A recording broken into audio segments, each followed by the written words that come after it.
There are only a few days in our history that we actually remember the day. I think August 17th, 2023 is one of those days. The fire behavior that we experienced yesterday, not just through the day, but through the evening and into this morning, and it continues today, it's conditions that we don't see every year. When we start to see the 300, 400, 500 foot flame lengths on fires, aviation resources are no longer effective. Ground resources, it's not safe to put out in front, nor would they be effective.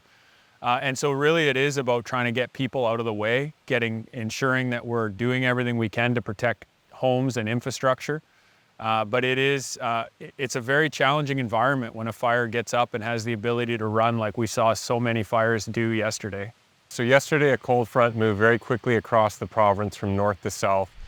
And with it came very strong winds, and behind it, very dry air. And what that means to fire behavior is that it fuels the fire behavior. We saw very aggressive crown fire, long-range spotting, and quickly changing spread directions, which was very problematic for our active wildfires throughout the southern part of the province. One of our concerns with the cold front passage was a band of lightning moving throughout the province and creating new starts that our initial attack crews would have to prioritize. We didn't see a lot of lightning yesterday, only about 316 strikes across the entire province, which is really good, and that translated into only a handful of new fire starts for us today. Into the later part of today and tomorrow, we're not anticipating a lot of lightning throughout most of the province except the southeast corner. And so the cold front that we saw yesterday is moving through the southeast corner of the province today, and it is bringing lightning there. So as compared to yesterday where we saw only just over 300 strikes across the province, we've already seen over 400 strikes in the Southeast Fire Center.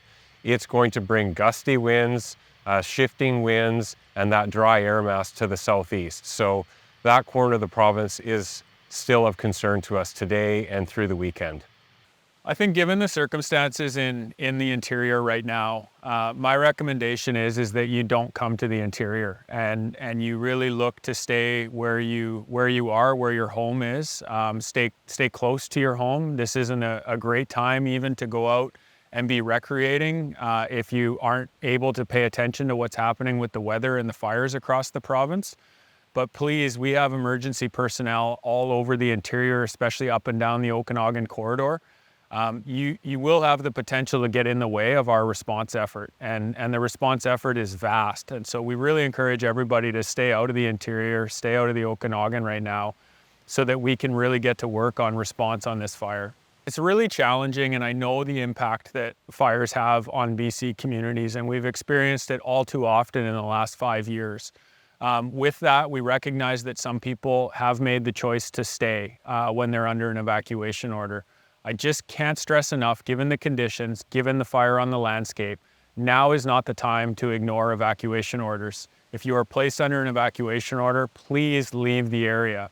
Our crews and crews that we're working with from municipal fire departments, RCMP, local governments, and First Nation governments have to put their lives at risk to come and rescue folks that choose to ignore evacuation orders. I encourage everybody in BC to download the Wildfire app. It's available in all the app stores. It's a free download. That is a great source for information. It's got a map in it, and it can geo-reference your location, so you'll be able to know what fires are in your area. It also has the ability to report a fire and to see additional information on any of the fires that are in BC. In addition to that, I encourage everybody to follow our social feeds, BC Wildfire social feeds, Facebook, Twitter.